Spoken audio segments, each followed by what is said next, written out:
And I forgot to turn the recorder on. It But says recording in progress. yeah, it's on now. Got it. Ann Egan.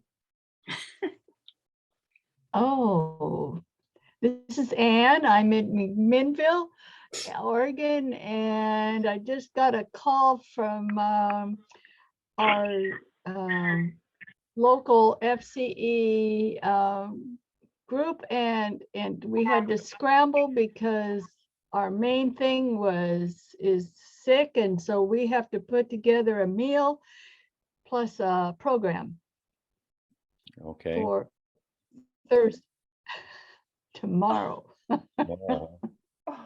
Janet, you want to introduce yourself?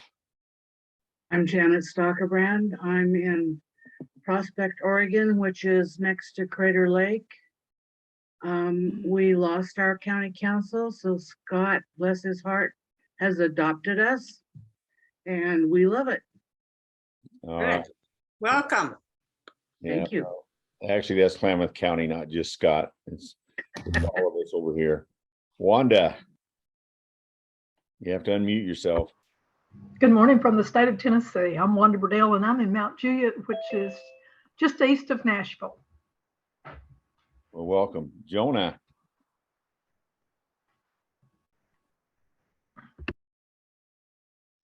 I think it's Joanne. Oh, aloha, this is Joanne from Hilo, Hawaii.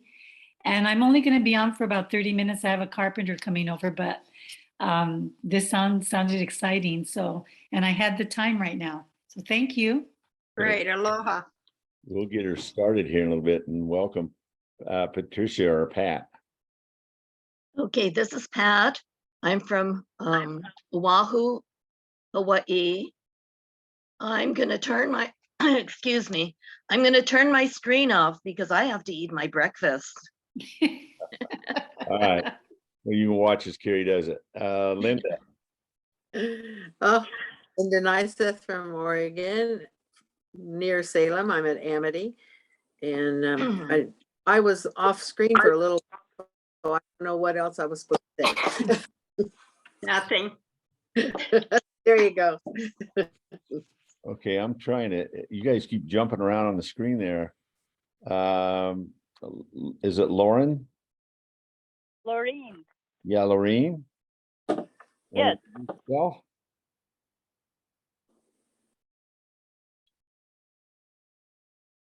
do you want to introduce yourself? My name is Laureen Van Hoder, and I live in Portland, Oregon, and I'm a member of Woodmere FCE. Well, welcome. Okay, who did I miss? Anybody I miss? Oh, Ardith just came on. Oh, there she is, Artist Snyder. I saw somebody come in. I just and you also missed Tina. And Tina's from Kansas, north of Topeka, and at the moment I'm in my garden picking peppers. Good. Green or red ones? Both. Both, huh? All right, Yeah, Artist. Go ahead. Go You're ahead. up. Okay, you're up, Artist. what am I supposed to do? Introduce yourself. Oh, okay. Well, I came in late, so I didn't know what's going on. I'm Artist Snyder. I'm from North Dakota. I'm the past national FCE president, but I am going to try something new and different, which is an ACWW coordinator, which sounds like it'll be exciting, and we just got to figure out what we're going to do. So Yeah. that's me. Yep. All right. I think, did I get everybody? All right. Well, I'm going to turn the time over to Carrie, and I know she's going to share the screen in that, and just let me know. I will tell you, I am going to record this. It will be available as soon as I get it uploaded to YouTube, and I'll send you the link. Carrie may have some stuff that she might want me to send with. I don't know if she's going to have some handouts or anything like that, but she can email me those. I'm also looking for someone to teach the lesson in October. I have a really good lesson in November, and anyway, but I don't have anybody for October. And by the way, that'll be a Thursday, October the 6th, because we have our conference that Monday, Tuesday, and Wednesday before that. So I'm gonna turn the time over to Carrie. Good morning. Good morning. I'm going to attempt to share my screen. And once I do that, I can't see you all. So if I go off the screen, somebody tell me. If you can't hear me, somebody tell me. And that's perfect. Let me see. All right. Oops. Like my first day. Not really. Okay.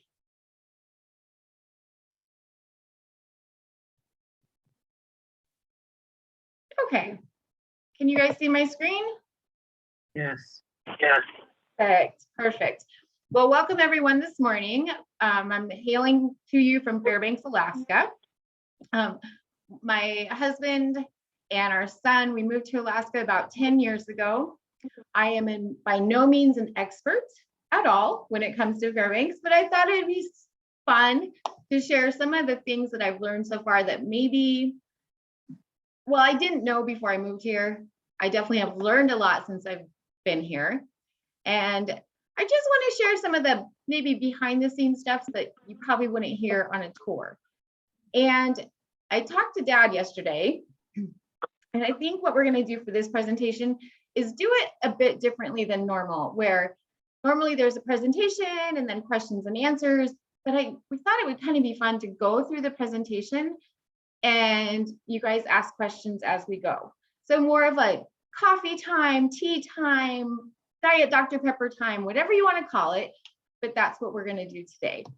So some fun facts about what I've learned living here in Alaska. The picture might be a little hard to see, but yes, that is a big mama moose in our backyard. This is from last winter, and she's bedded down, and we live in town. We don't live in the outskirts, we live in town, and there's big mama moose, and she comes every year to nibble on the neighbors' trees. So this is probably what you think when you hear Alaska. You think the Northern Lights, you think a ton of snow, and yes, that was a ton of snow. And you think it's dark and dreary all the time. But really, that isn't really what it is. So how big is it? And I think it's important to understand a couple of concepts when we talk about Fairbanks. So we have boroughs here, we don't have counties, we call them boroughs. Our borough, the Fairbanks North Star borough, is roughly the size of New Jersey. In the 2020 census, we had about 96,000 people living in our borough, but in the city of Fairbanks, there's only 32,000 people. We're home to Eielson Air Force Base, which is home to the brand new F-35s, and we're also home to Fort Wainwright Army Base. Our borough is about 7,400 square miles, and contrary to popular belief, Alaska is not a floating island by Hawaii. And I'm sure those on the call today from Hawaii can attest to that. We are not down by Hawaii, even though on the maps it looks like it. So Carrie, So what is Alaska? Yeah, go ahead. Isn't Fairbanks the second largest city in Alaska? Yes, borough, yes. Yeah. Right. And you see the population isn't real big at that. No, there's less than 1 million people that live in all of Alaska. Everywhere in Alaska, including all of the Air Force and Army bases, which obviously there's quite a few.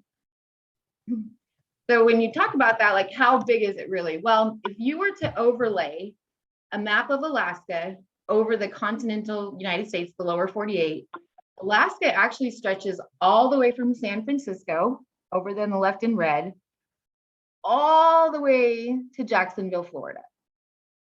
So Alaska is 591,000 square miles. And when you stretch it out, it's larger than Texas, California, and Montana combined, which is absolutely mind-blowing when you think about it. So yes, Alaska is bigger than Texas. Yes, we are. And we're proud. When Alaska became a state, Texas cried They did. because they were oh so proud of being the largest.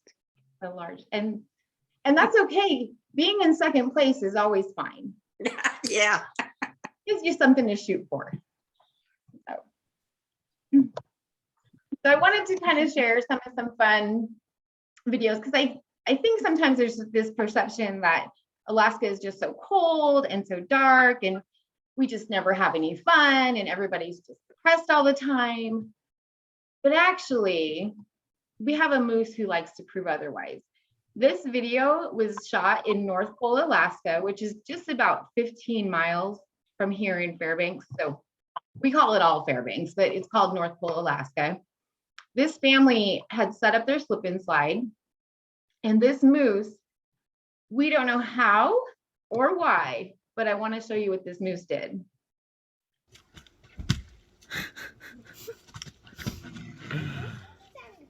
You don't think so? Is he mad at the tarp? Whoa. He wants to play. Yeah. Oh, funny guy. He doesn't look amused. He looks. It's hard. Does he happy or is he mad? I think he's having fun. Yeah, I think so too. Wow. This is crazy.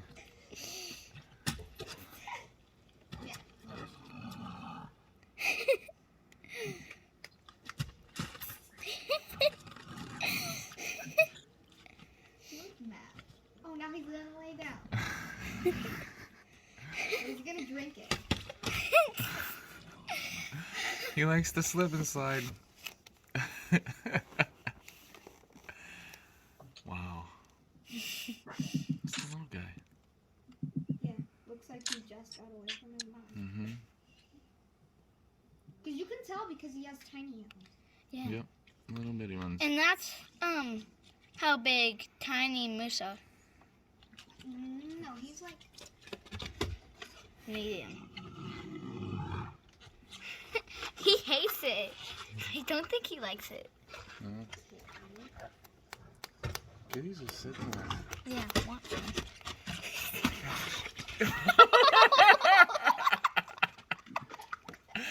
Yes. So the question is, how did the moose know how to go on the slip and slide? So that was actually posted on a Facebook post. And the questions surrounding that, how did the moose know how to go down the slip and slide? The answers were just outstanding. And I would tell you what people said, but you have to go look. I think it's fun to go read the comments. So some of the questions that we've got so far once we came to Alaska, I thought I would cover those today, and just to kind of help to explain what life is like in interior Alaska, living in town, because we definitely don't live outside of town. We live in town, and we still get to see moose all the time. In fact, it's common, quite common, especially in winter, for moose such as this big one, just to be walking around downtown. So the first question we always get whenever I tell people, oh, we live in Alaska, is, do you have running water? The answer is yeah. We live in town, so we do have running water. We are on the city water system, so water comes right into our house and we can shower and do laundry and all that fun stuff. But what people maybe don't know is, how do you keep the water from freezing during extreme cold here, and to keep it from freezing when it's going through the permafrost? And what happens is, we have a circulation pump in our house that circulates the water from our house out to the street, water out to the street. So house to street, house to street, house to street, that and back and forth. So that's how the water keeps running, even when it's -60 outside. There are many, many homes in Alaska that are what are called dry or even wet cabins, depending on what their setup is. Those cabins do not have like access to a well. Maybe they were built on permafrost and they don't have well water available. So what they do is they have holding tanks for their water, and they either have water delivered to them if it's accessible, or they go to what's called a watering hole, which is the picture on the right-hand side, and they'll have a big tank in the back of their truck. They'll fill up their water. So it's just like going to the gas station. They fill up their water, and then they go back to their house and empty the water into their home. So you can be on a water delivery system, a well, haul your own, or on city water. But that's how we make it happen. Anybody have any questions about running water here in Alaska? No? Okay. The next question that we get often is, are the northern lights always out? Well, no, they may always be out, but you cannot see them in the summertime here in Alaska. You can see them mid-August. In fact, they've already been out for the last couple of weeks. So if you're ever thinking of when should I go to Alaska because I really want to see the northern lights, but I don't want it to be negative 60 degrees outside, mid-August, late August, early September, that's the best time to come because it's not super cold. Like right now it's 44 degrees outside. It's fall here already. We're about halfway through fall and it's supposed to get up to 60 degrees today. So it's nothing crazy. Can you see them from inside a town? The answer is sometimes. Sometimes I can walk out on our deck, even with all of the light pollution from town, I can still see the northern lights. When you come to Alaska, you don't have to take a tour or go with a tour guide to find the northern lights.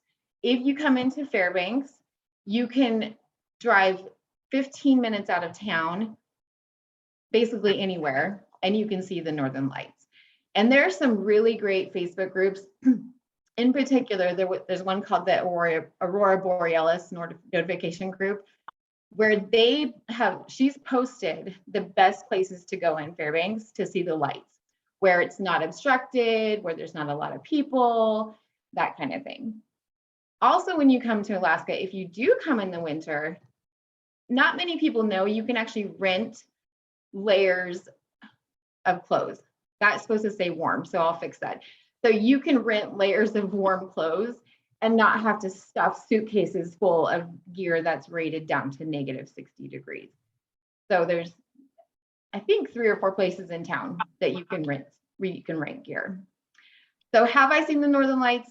Absolutely. Have I seen them from here in town? Absolutely. But the most stunning views are probably about 15 miles out of town when the lights are out.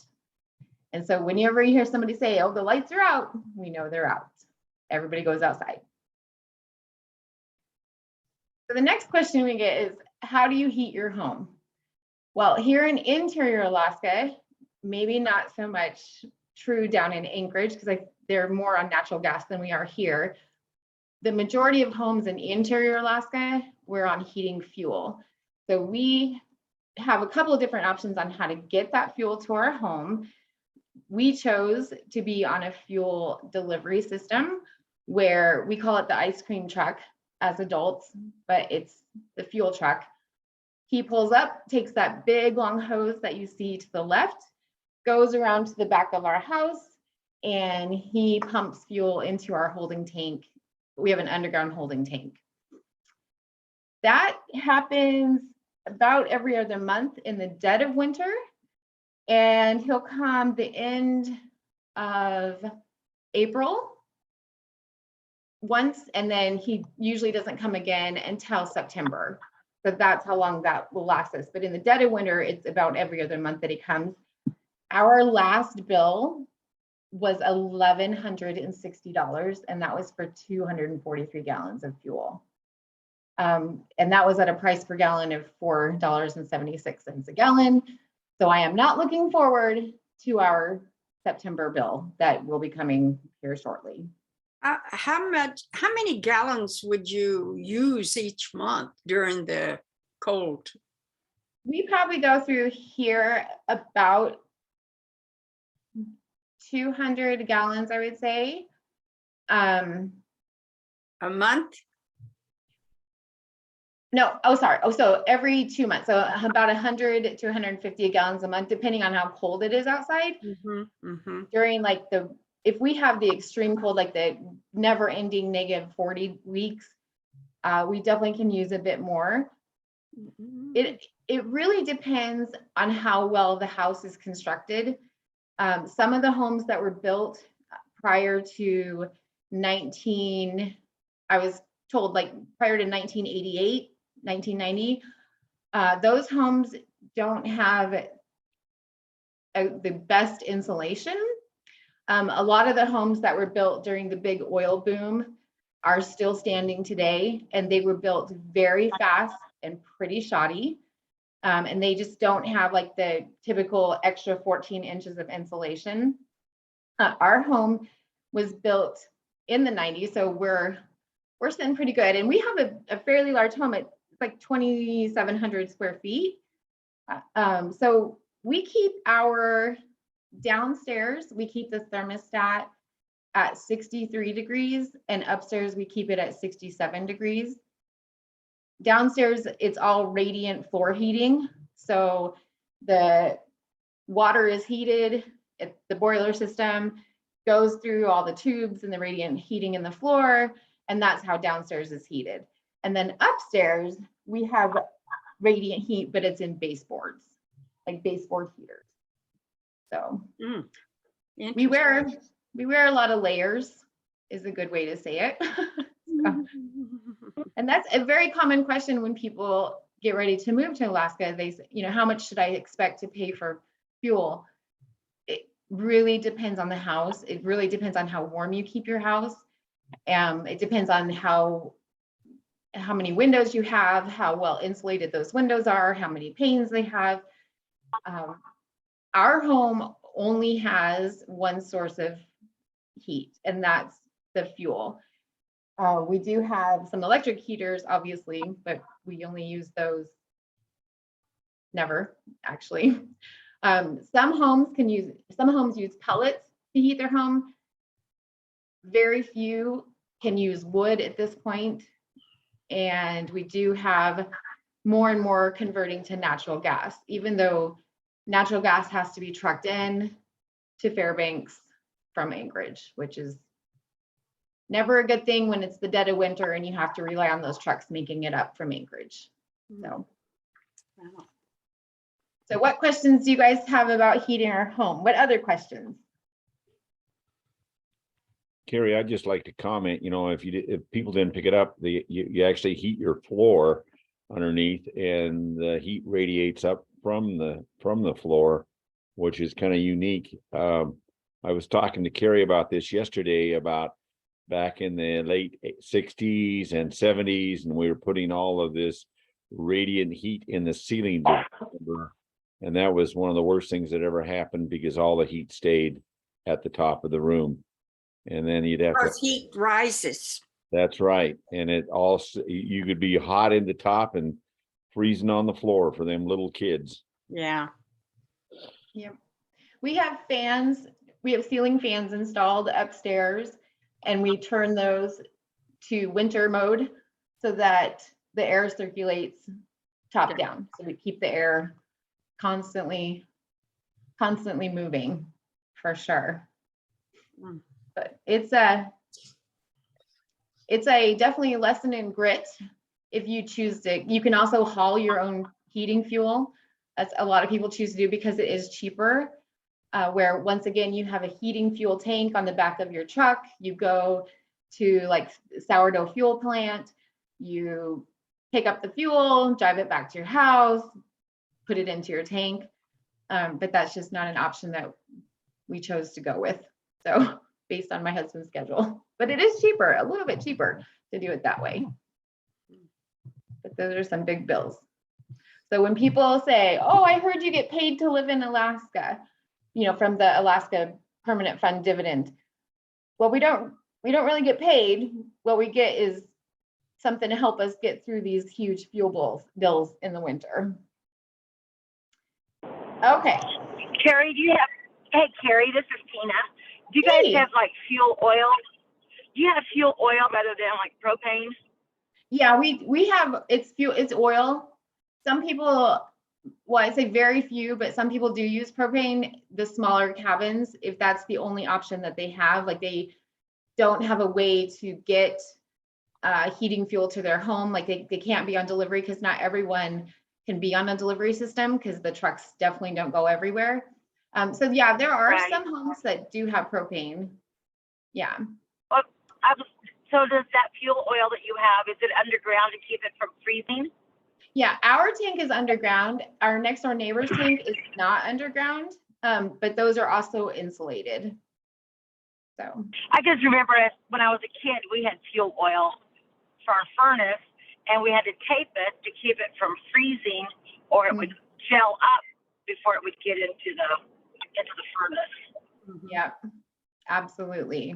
And that does happen for people that have above ground tanks. It does. Oh, okay. Okay. Yep, and the same thing for people that are on well water. They also have to tape it, or no water for them until it thaws out. So, all right. So then the question always is, do you have 4 seasons? So here in Alaska, we actually don't have 4 seasons. We have 5 seasons. And I'm not sure if you've ever heard these terms before, but they are 100% accurate. We have winter, which is about 6 months of the year. And then we have what's called breakup. And breakup is when the rivers start to break up, the lakes start to break up, the roads, like the ice, compacted ice on the road starts to break up. So it's called breakup here. And that's about 3 to 4 weeks, depending. So that might be known as spring everywhere else, but we call it breakup because it isn't really spring. It's like false spring because you never know. It probably snows again. And then we have this very interesting thing that happens here in Alaska that's called green up. And green up usually lasts about 4 days, and it is the most amazing thing you will ever see, where the trees, all the leaves are gone during breakup, and then during green up, the buds just appear. It is miraculous. I have no other word to explain it except for during green up, everything just starts to turn. There's buds, and then you start to see leaves. It is truly amazing. And then we have summer, which is the reason why we live in Alaska. Summer lasts anywhere from mid-May to, I would say, early August. And then we have a short fall. So we have August and part of September, a short fall. And then our first snow last year was the last week of September was our first snow. So we have long winter, then we have breakup, then we have short green up, summer, which is glorious, and it lasts forever, it feels like, which is great. And then we have short fall. And this is a picture of my husband. And I have to tell you how determined he was. It was negative 37 degrees outside, and my husband wanted to grill wings. So we were locked out of the deck where the grill is, out on the deck. It was frozen. So my husband took my blow dryer and decided to warm up the lock so he could go grill some wings. But this is life in Alaska. You just have to do what you have to do to grill some wings. But he did. So propane does work at negative 37 degrees, like a propane grill. It just takes a little bit longer. So any questions about our 5 seasons? No, but I have a question about your shopping and Yes. where you shop to go to the grocery store. How far is it from your home? Do you buy in bulk because of the weather and you can't get to the store as often as we can? Could you just kind of give us a little review of the necessities that you have to maintain your everyday living? Yes, absolutely. And I actually have a slide on that. So I don't want to give everything away, but here's what I will say. Everything except for any local produce or any local protein from like we have a couple cattle ranches, we have some reindeer ranches, but anything that you would find like at Fred Meyer, Safeway, outside of any Alaska grown vegetables, like potatoes, those have to be barged in from Seattle. If the barges do not make it in, they come from Seattle, they go into either Anchorage or another port down there. If those barges do not make it, and those trucks do not get loaded up, and those trucks do not make it all the way up to Fairbanks, which for the trucks in the winter is like an 8 to 10 hour drive. If those trucks do not make it up here, the Fairbanks area only has about 3 weeks worth of supplies in our stores. So what everyone here has to do and should be doing is you always have to be prepared for the unknown. So if the barges don't come, if stuff doesn't make it on the shelf, which I should have put some pictures in the slides of what it looks like when the barges don't come. But you remember during kind of the peak of COVID, like during the pandemic, and you would see empty shelves of, I don't know, paper towels or toilet paper or whatever it was. That's how our grocery stores look when the barges don't make it up here. So we always have to be prepared. We live in town, and everything from our house is what we call a 10-minute drive. So Fairbanks itself is, I would say, like the size of Klamath Falls.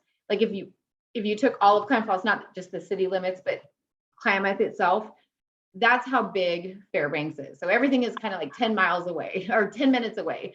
So to go to Costco, it's like 10 minutes. To go to Fred Meyer, it's like 10 minutes from our house.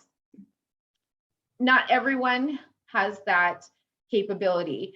A lot of people, because as you saw, there's only 32,000 people that live in the city of Fairbanks, but the borough has 100,000 people. So a lot of people live outside of the municipality. Those folks definitely make like a weekly trip or every other week trip into Fairbanks to get supplies. But even with us being 10 minutes away, we definitely make sure we have supplies on hand, because you always have to prepare for the unknown, always.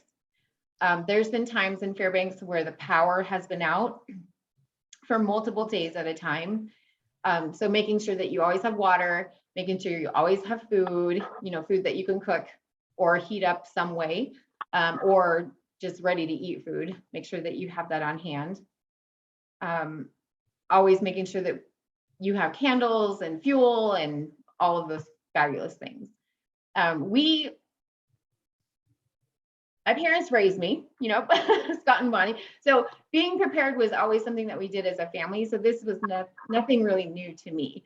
Like I had always done this, always making sure I have this on hand and this on hand. But that's definitely a great question. And I'm going to go into it a little bit more because I think you guys are going to be shocked when you hear the number of stores that we actually have here. It's actually quite unreal. So before we get to that, I want to talk about cold. There's this misconception that schools must close in Alaska when it gets down to -60. Well, actually, that's not what happens. Actually, the opposite is what happens. Schools here do not close at negative temps. Even at -60, -65, schools do not close. Our kids go to recess, outdoor recess, until it's -20 degrees Fahrenheit. Once it hits -20, they have indoor recess. But until then, they go to outdoor recess. So when do schools here actually close? Well, they actually close when it warms up and it freezes quickly. So during that period of breakup, that's where we see schools close the most, because it'll be warm enough in the daytime where just that top layer kind of warms up, and then it freezes quickly and it just creates sheer ice. So at that point, the schools close the next day because the buses simply just can't get to these kids up in the hills. So the coldest I've ever experienced here was -53 degrees, and we stayed inside and we played Monopoly, and that was fun. But once you've lived here for a while, your body starts to acclimate to it. So the first year that we were here, our son was in 4th grade. And here was me getting him ready to go to school. Okay, you have to have your boots, and you have to have your snow pants, and you have to have your coat, and you have to have your hat, and you have to have your gloves. And then, send him off to the bus stop. Okay, oh goodness, he can't stand at the bus stop for 10 minutes. Oh no, this is terrible.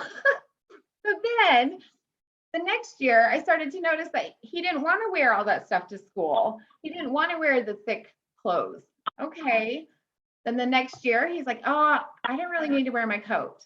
Well, this is weird. And I just thought, how strange is it that I pull up to take our child, drop him off to school, and I see these kids, it's -20, and these kids are wearing shorts. And I just thought that is the strangest thing. But now I know exactly why. Because your body acclimates to it. So to me, 65 degrees outside is glorious. -20 is tolerable. It's nothing crazy. I didn't wear a coat all year last year.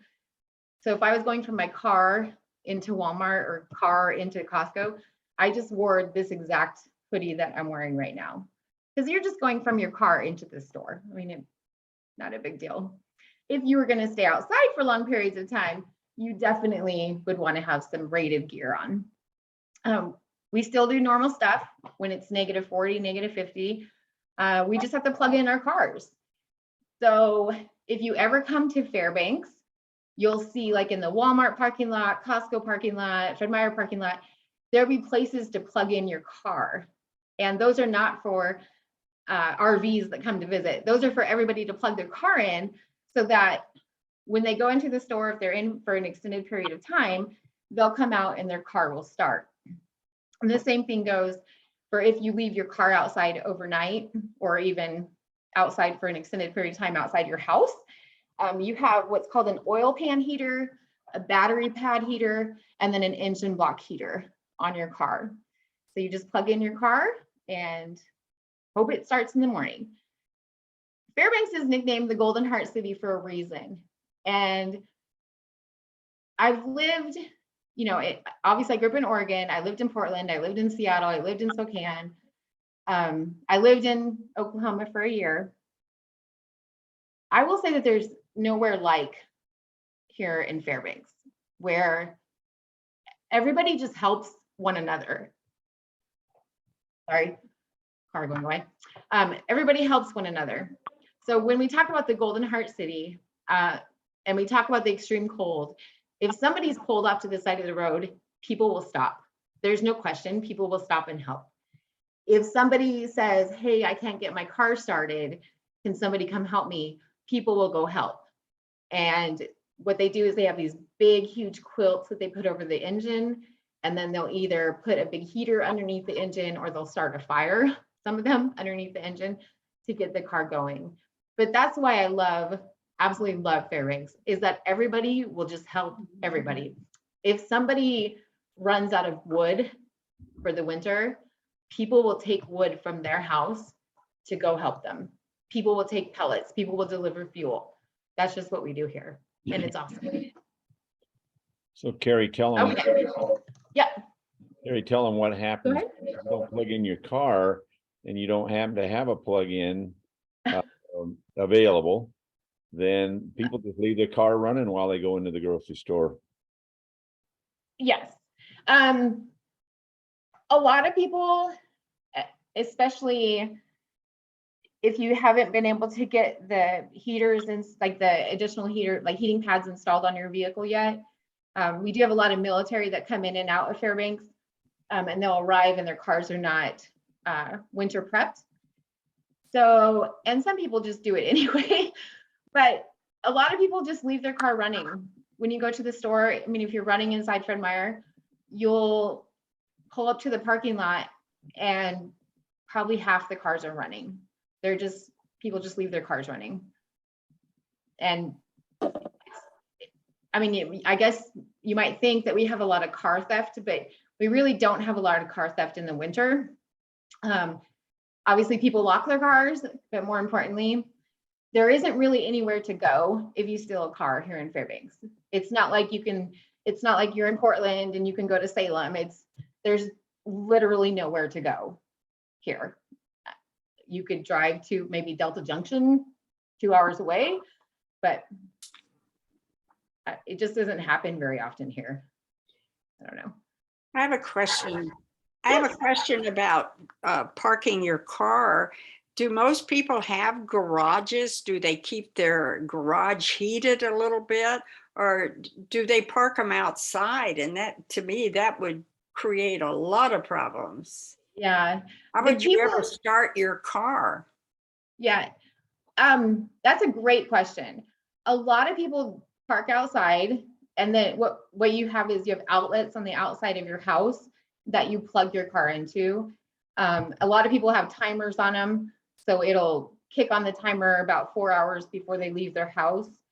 And that will keep their engine block and their oil pan hot enough, or warm enough, not hot, but warm enough for their car to start.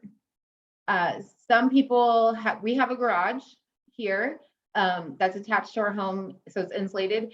We actually don't have to heat it because our boiler is in our garage, like our furnace is in our garage. And the heat that comes off of that is warm enough to heat our entire garage. We do have a heater there, an electric heater, just in case, but we never have to turn it on. Some people do have detached garages, but once again, they can either heat them with wood stove, sometimes pellet stove, or oil or electricity. But you definitely will see a lot of people that park their cars outside and just plug them in and hope for the best. And it doesn't always work out the best, but we have a gentleman here that has what's called a pay it forward campaign, and local businesses sponsor him, and he will go around and help people get their car started if it doesn't start. So, You know, I'm kind of ignorant here because I've never lived in that cold of weather. Does gas freeze in your car? Does gasoline freeze? the ones that have gasoline doesn't, but we do put additives into it. So it could it get a little jelly? Yeah, it gets kind of gelled, but we put additives in so that prevents it from happening. The trucks that have problems are the diesel trucks because diesel does gel up. Oh, interesting. Interesting. Yeah. Thank you. No, that's a great question. It's a really great question. Any other questions about cold? I just want to comment on Patty's question there. I know that years and years ago when they built the pipeline, I had some of my former students that went up there and were working on the pipeline, and they talked about during the cold winters, the month, they never turned vehicles off, their trucks, and that they left them running 24 hours a day, 7 days a week, because if they turn them off, the chance was they may not restart. I remember that time my stepfather worked on that pipeline, and he got frostbite of the lungs, and he had to come back and recuperate for about 3 weeks. Then he went back again. It was really rough on the people working on those pipelines up there. Absolutely. Very hard on them. They don't get the appreciation that they should. Yeah, it was tough work. Yeah. But they paid them pretty good. Yeah, they did. And they had a good time while they were here, I hear. And they fed them. They fed them too. Yes. Very good. Yeah. Very well. It was interesting. Well, if you guys ever come up to Fairbanks, you don't have to take a tour, I promise you. You can go see the pipeline about 15 miles out of town. And there's placards that explain certain things. So don't take a tour. Don't pay for a tour. You don't need to do that. I'll take you on a tour. It'll be fun. Okay? It'll be fun. You better hope we don't all come at one time. Oh, we have room. We're good. We have plenty of room. You're so gracious. It would be so much fun. It would be a blast. This is kind of off topic, but on topic. We have the cruises that come in up through like Juneau and Anchorage and stuff. And then people either take the train or they take a bus up here to Fairbanks. And I always, when I see people walking around town, you know, tourists, I feel bad. Like I want to pick them up in my car and be like, let's go do like, let me go show you some real things about Fairbanks, not the touristy things, you know, that cost a lot of money to do that you really don't need to pay money to do that, you know, to go see that or go do that. So if anybody ever wants to do that, just come to my house and we'll go on a tour. It'll be fun. Sounds like an invitation to me. Hey, I always put the invitation out, but so Oh, far, this is- mom and dad are the only ones who ever come see me. oh. I know. So I wanted to show you guys, because one of the other questions we get all the time is, well, how dark is it? Isn't it dark all the time in winter? Well, okay, no, not really, because we are actually not that close to the actual North Pole. So let me show you. We're about 100 miles south of the Arctic Circle, something like that. Let me show you. We actually have 3 hours and 40 minutes of actual sunlight, like daylight, sunlight. But you know, it's obviously a little bit light before then and a little bit light after then. But I want to show you guys what it looks like. And I also want to show you what our roads look like in the middle of winter. Because I think a lot of times people think, oh, the roads must be terrible. The roads must be terrible. Well, we have an amazing road team here, and they have some very state-of-the-art equipment that keep our roads spectacular 99% of the time. I know there's places in Oregon where, like when I grew up, we had studs on our tires, you know, living in Klamath Falls for the winter. Here, not that many people use studs on their tires. They have especially winter tires called like Blizzaks or another brand like that, where they're softer rubber and they just kind of grip to the icy roads. So I want to show you guys though what it looks like.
And that's it. The sun just comes up and then the sun goes down. It just kind of whoop, like that. Could So you, it's not, go ahead. oh, could you, real quickly, how many hours a day do you have of daylight? It sounds like you have more night Yeah, in the winter time, in the winter. Yeah. in the winter time, so like October, November, December, January, like around there, it's about, or I should say November, December, January, and part of February, it's about 5 hours of Okay. 5 to 6 hours of daylight. Oh, Yeah. wow. I can't imagine going to the grocery store and it's dark, you know, and it's 2 in the afternoon. It It does take some getting used to for Yeah. sure. Yeah, just amazes me. Thank you so much. It was so interesting. You're so welcome.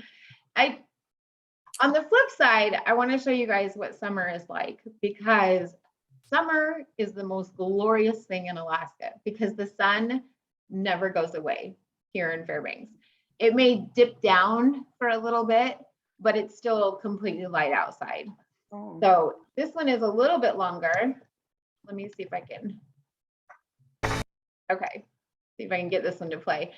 I'm not going to play the whole video, but I just want to show you guys what it looks like here in Fairbanks in the summer, what the sun does. Was beautiful.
And that's what it does. It just kind of goes around and then it dips down for a little bit and then it just comes right back up at 2 o'clock in the morning, 2:30 in the morning. Oh, wow. Yeah. I know I It's asked a lot of questions and I probably kind of used up my time, but I wanted to know, does it rain once in a while? You get any Oh, rain? yes. You have a rainy season?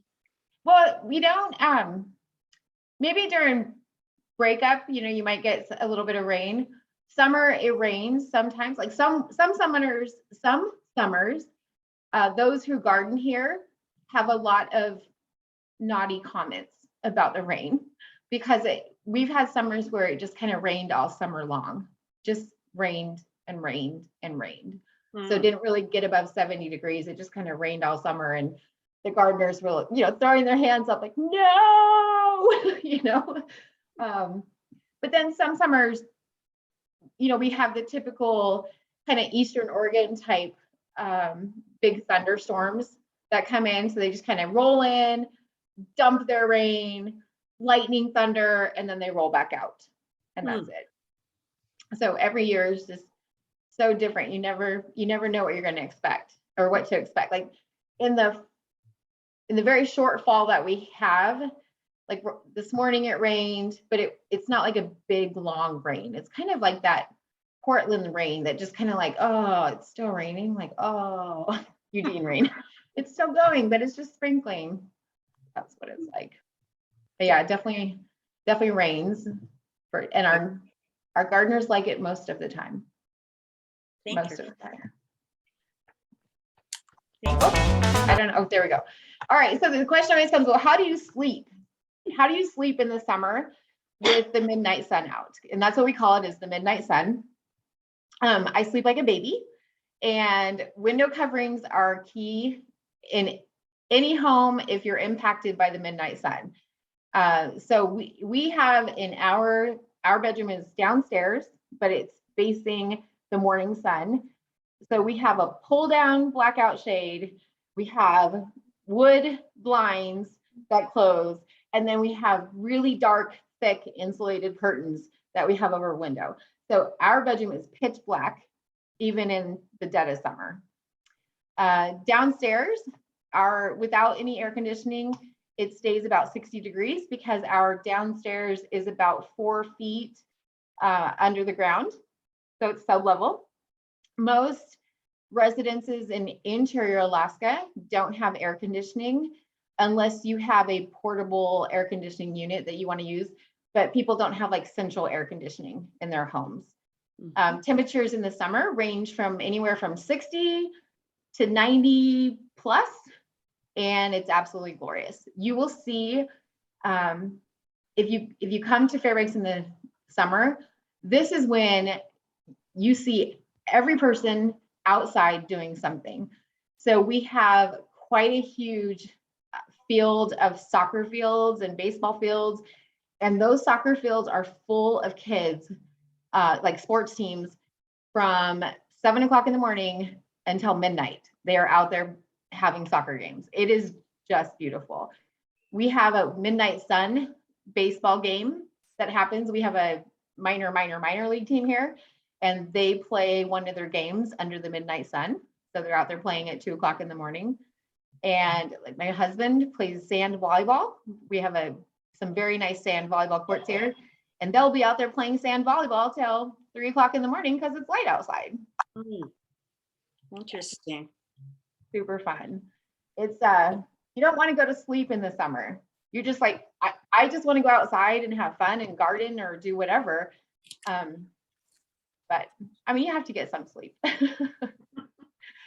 So speaking of the midnight sun, do we have agriculture here in interior Alaska?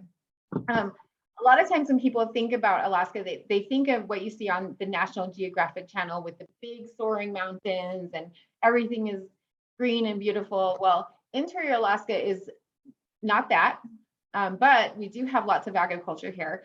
We do have farms. We do have cattle ranch. We have a couple cattle ranches.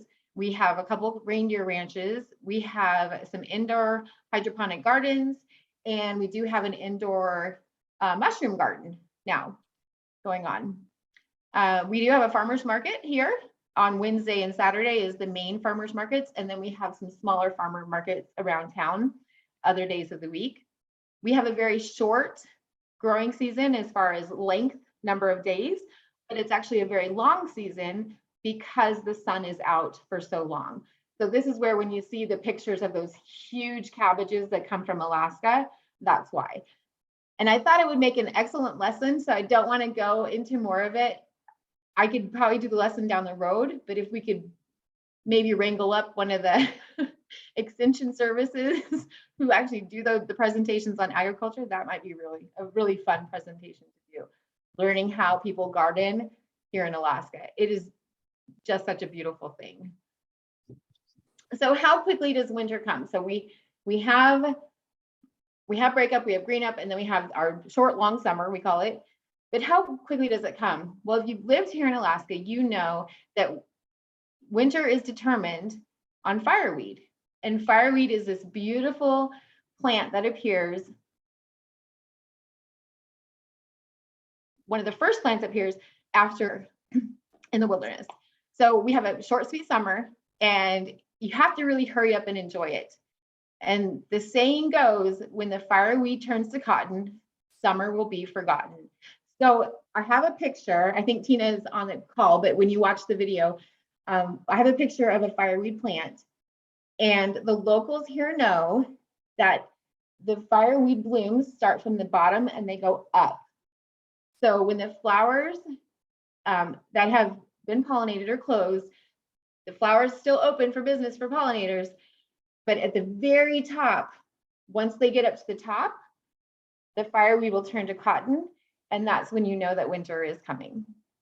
And this is such an interesting thing because it is normally spot on, which is so crazy to me. But there you go, the anatomy of fireweed.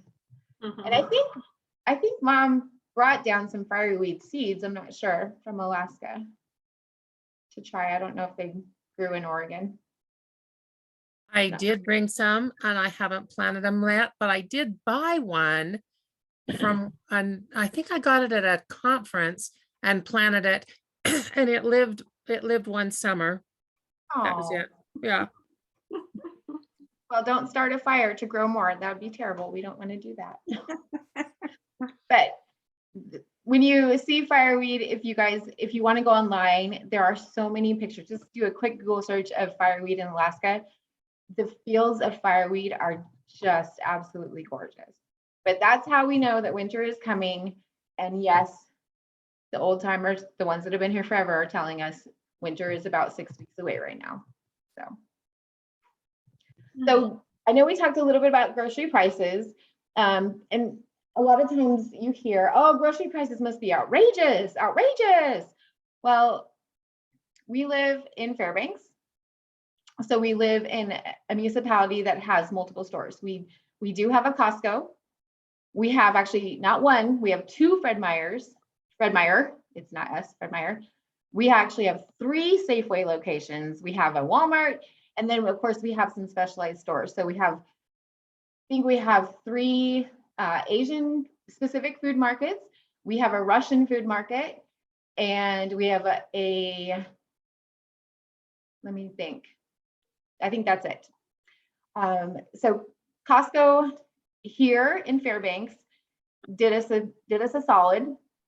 And when they came in, they took over where Sam's Club was. We did have a Sam's Club. And when Sam's Club closed, I think they closed about 80 locations or something. Fairbanks and Anchorage were actually ones that they also closed. So we went a year without having a store that had bulk supplies. Well, Costco agreed to come in. And what they did for us is that their prices here at our Costco match the prices that are at the Washington and Oregon Costcos. And that's a big deal for us. So like right now, pork loin is like $1.99 a pound at Costco in Eugene. Here in Fairbanks is also $1.99 a pound. So that helps to answer that question. So if you don't have a Costco membership and you live in Fairbanks, it probably is a great idea to get one, because the rest of the stores, Fred Meyer, Safeway, especially Walmart, they're typically about 30 to 50 cents higher, maybe 10 cents on smaller things per item for standard groceries. So a gallon of milk right now, starting today, is on sale for $2.99 at Safeway. I'm not like, I try to kind of look at mom and dad's prices down in Klamath to see how it compares. But things like a pack of gum would be about 20 cents higher here than it would be like at Fred Meyer in Eugene type thing. Now, where you probably see the crazy pictures is in the villages. So the villages that are off the beaten path, they're not on a road system here in Alaska. They definitely have ketchup that is $12 for a bottle. They have milk that's $18 a gallon. That is not an exaggeration. That is 100% of the truth. So no, the prices here in Fairbanks, they're not $18 a gallon for milk. But the question is, how do we, with this very small community, support that many stores?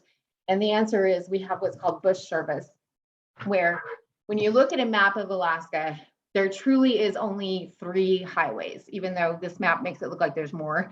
There really is only three main highways in Alaska. The rest of Alaska is on bush service, meaning a bush plane has to bring in supplies to that village.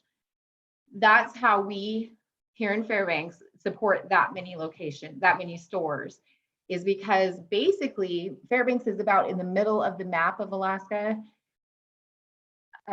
Fairbanks supplies bush service to pretty much the entire northern part of Alaska, where the villages will call in their order or send in their order to Fred Meyer for bush service or Costco for bush service. Everything will be palleted, put it on a pallet. It'll get sent to the airport here in Fairbanks, and then bush planes, like the smaller planes, will take those products up to the villages or out to the villages around the state, the northern part. So that's really how we support that many locations here in Fairbanks. We have a lot. So speaking of Fred Meyer, this is one of those fun facts that if you ever get asked on trivia, you're going to win the prize. So there's a saying in Fairbanks that if you want to see people you go to Fred Meyer. Now, Fred Meyer for us is like, that's our Fred Meyer. That's what we do. We go to Fred Meyer. We all go to Fred Meyer. And there may be some truth to that. So we have 2 Fred Meyer locations. The one, Fred Meyer West, is, at the time of this article, was the highest grossing Kroger supermarket in the country, topping more than 2,700 other stores. So the busiest Fred Meyer, busiest Kroger even, was here in Fairbanks, Alaska. And when I say it is busy, it is insanely busy, crazy busy. And if you want to see somebody that you know, you go to Fred Meyer, because you're going to always run into someone you know. It's a small town, but it is extremely busy. But that's just a fun fact. I know we were talking about groceries and how do we go, but that's where we go. We go to Fred Meyer or Costco. So any questions about our shopping? Any other questions? we buy normal stuff too. Normal. All right, so I put a list on here. What are some not so tourist driven things that you can do? So when you come to Alaska, don't get sucked into doing the touristy stuff unless you like super want to pay exorbitant prices. You don't need to do that. Here's a list of some things you can do, and I can always expand on that list when you come visit. But we do have, like, we have the muskox farm, we have the museum at the co-op, which is free. Donations are asked, but at that museum, it's a smaller museum, but it outlines what happened during the Great Flood of Fairbanks, which is absolutely fascinating. We have the Morris Thompson Cultural Center. If I was coming to Fairbanks, I would say start there. Definitely where you will learn a lot about the history and the region. Everything is free. We have the Museum of the North. It's a small fee, but again, you're going to learn a lot about the history and the region, and get to see some really cool stuffed bears up there. We have Pioneer Park, where they've taken some of the original cabins that were here, that were built here in Fairbanks, moved them all to one central location, and now those are little shops that you can walk inside to at Pioneer Park. There's also the Aviation Museum, and aviation here in Fairbanks is huge. You could go have pizza at Wagner's Pizza Bus, which is about a 20-mile drive out of town. Beautiful drive, and they have an outdoor mini golf thing there. So it's really fun to see how they can have these little restaurants out in the middle of nowhere. You could go gold panning at Gold Daughters. That's a thing that you can actually do. You can do a tourist version for a different gold panning company, but it costs a lot more. But Gold Daughters is, you can search on YouTube for their videos, and you can see where they found woolly mammoth tusks and woolly mammoth bones, and it's just so fascinating. And this is recently, they find them all the time. You can walk around Creamer's Field. Creamer's Field is a bird wildlife sanctuary where we have like the cranes that will come all the way from Florida. They make it all the way up here to Fairbanks during breakup, they come.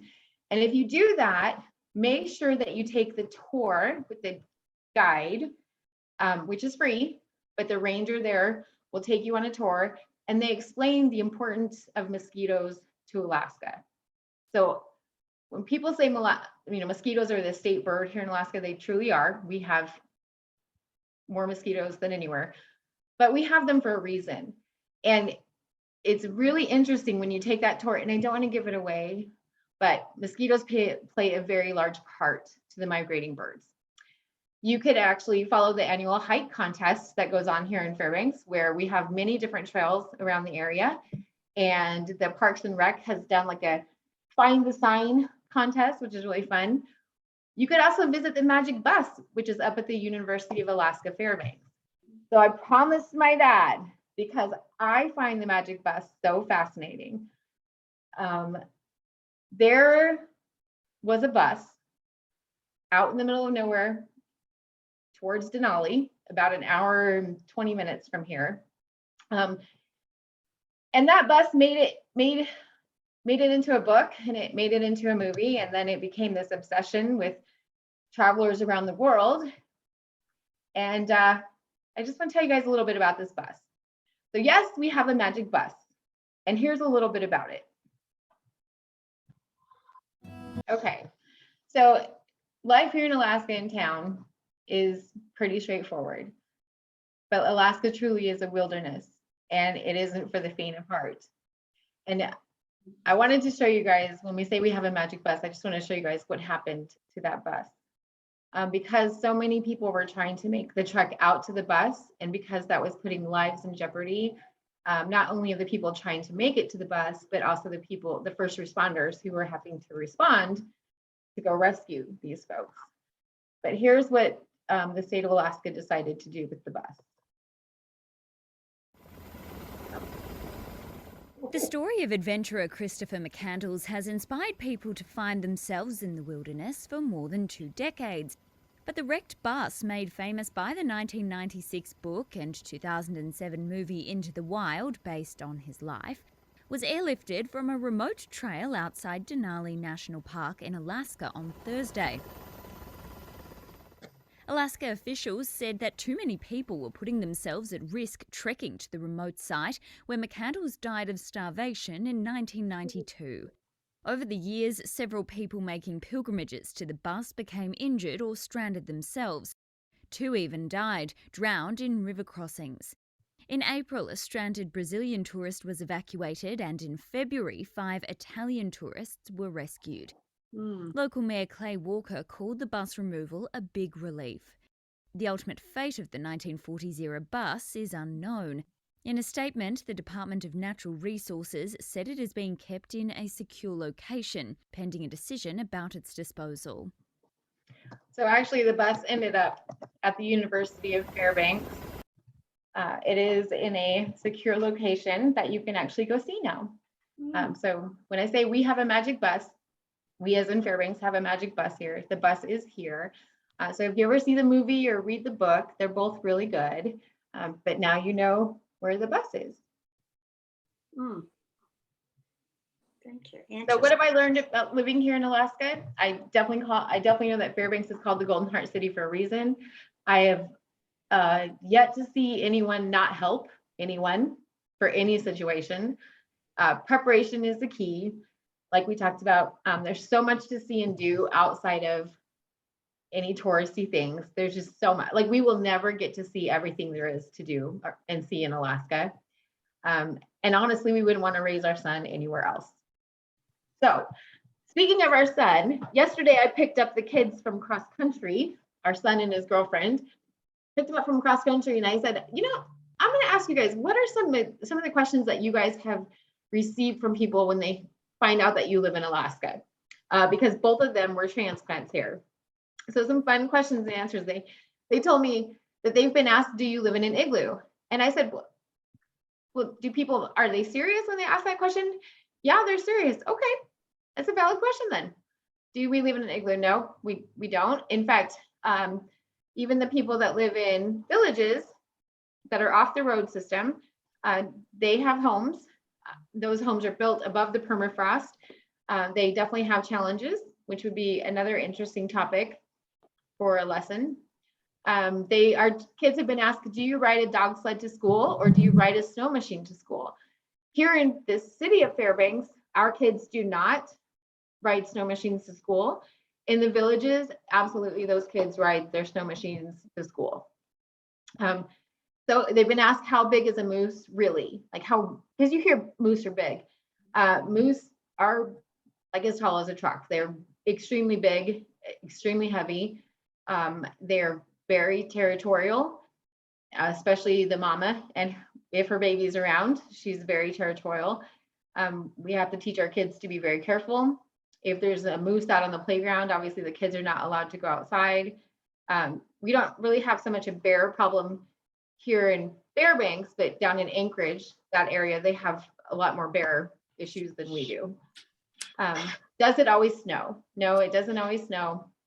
It just snowed 110 inches last year. Like it just didn't stop for some reason. But no, it doesn't always snow. Summer here is glorious. Have you ever seen a bear? Both of the kids had definitely seen a bear. And then Madison was asked, do you guys only eat meat? And I got to thinking about this question, like, why would somebody ask that? And then you get to thinking about all the different tribes here in Alaska, like the Inuit population.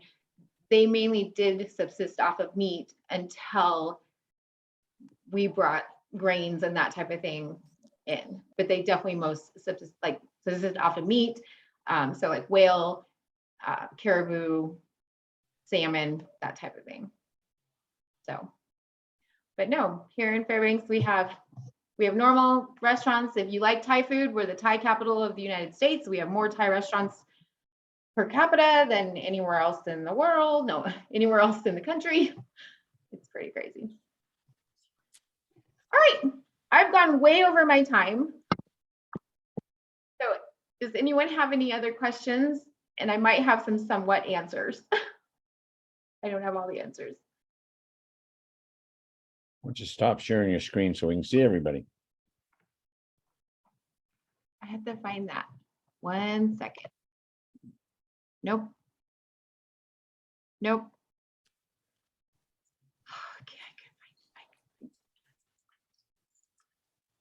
Right. Oh, I got it. All right, I got it. perfect. If we're losing. Is it over? Zoom, zoom. I'm here. I got this big Zoom on my computer in blue print. Oh, Oh, no. That's all it says is Zoom, Let me see if I can. but that's okay. I can hear. Well, I hope that you guys found it fun. An hour, and 20 minutes worth of fun. I tried to make it interesting. I think it would be so interesting to hear about where everybody else lives and a little bit about their town and just some fun facts. I love learning about that. Mhm. Those would be fun presentations, I think. Yeah, they would. They would. But I think you did a wonderful job. It was pretty much, you covered just about any question we could ask you. It just seems like a lovely place to live. I'm taking Alaskan cruise here in a couple of weeks, but I don't think I'll be seeing all the best places in Alaska that I could if I drove up there. Right.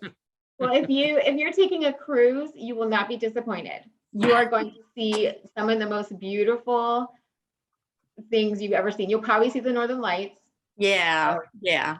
But Yeah. I'm going to take a train up and see a little bit by train. Oh, it's worth it. The train is like, that is the best way to do it, honestly, is to take the train. You can drive, but to take the train is much more relaxing. The trains are nice.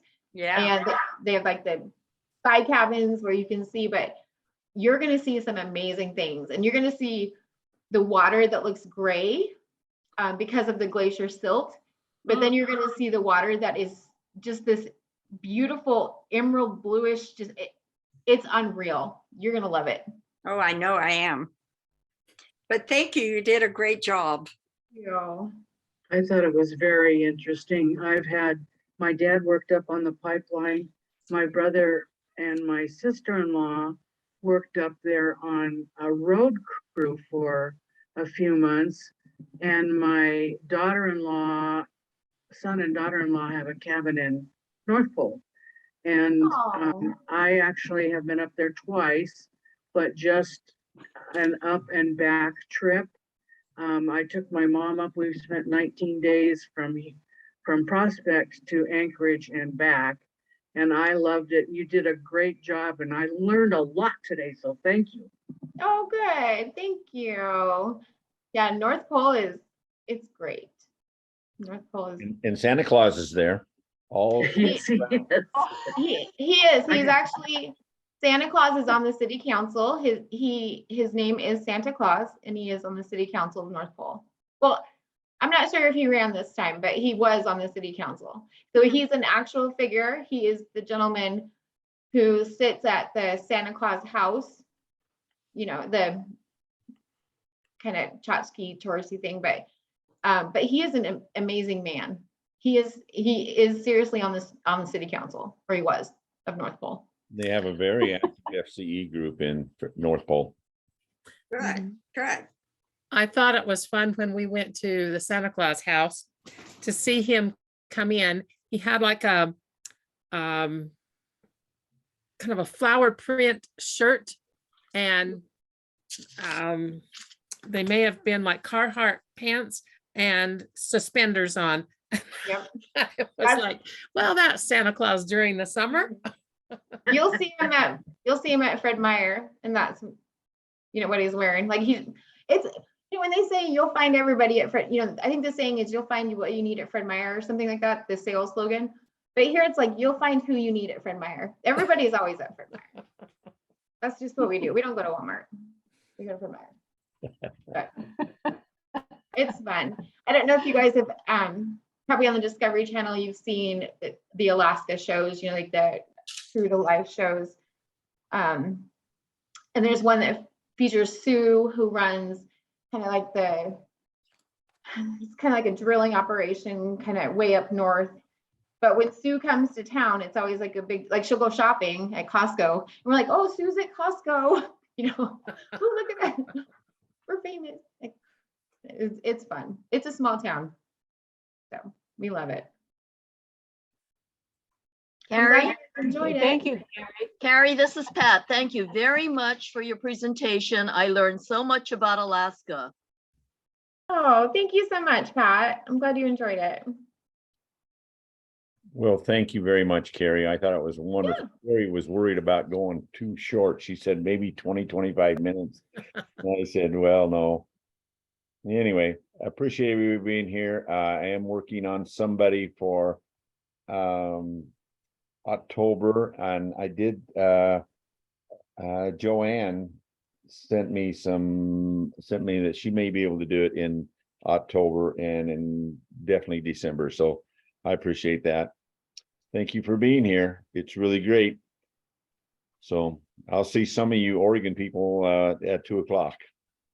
What are we doing at 2? We're going to go through the planning for the conference, and I hope to do it in Okay. less than an hour. Just- Okay, I'll try to get back in time. All right. Well, if you don't, we'll be fine. I'm getting a little nervous myself, but that's, Oh. you just ask Bonnie. Okay. All right. Thank you for putting these on, Scott. I always sign up for them. I don't always get to participate, but I have enjoyed every single one of them. Well, thank you. And I really enjoyed putting them on there, and I just appreciate, we've had non-FC members and FC members, and we've had lots of different states. If you go on the website, you can see the different states that have done it. And it's just an example of we can be together as a group. And it's just wonderful. Makes the world a whole lot smarter place, but there is no better way to do it than meeting in person. Yes. That's for sure. Right. That's for sure. Well, thank you, dear daughter. Thank you, Carrie. Pleasure. You guys And- have a great week. You Okay. too. Carrie, email me that PowerPoint, because I want to use your opening slide on the for the Zoom, the very beginning, just your first slide. Oh, just email the first slide. You can email the thing or just, yeah. I don't know if the whole thing will email. Well, just email me the front slide then Okay. for the thumbnail on the YouTube. Oh, okay. Okay. All right. Okay. All right. Thanks, guys. Thanks All right. all. Bye, guys. Bye. Thank you. Bye. Bye. Bye.